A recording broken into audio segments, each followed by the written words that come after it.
ஜென்ம பந்தம் மனைவி என்பது.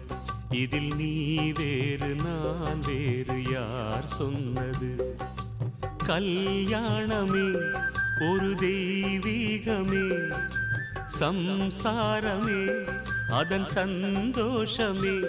ஒரு வான் நிலவும் பிரிந்து வாழுமா? ஏழேழு ஜென்ம பந்தம் மனைவி என்பது.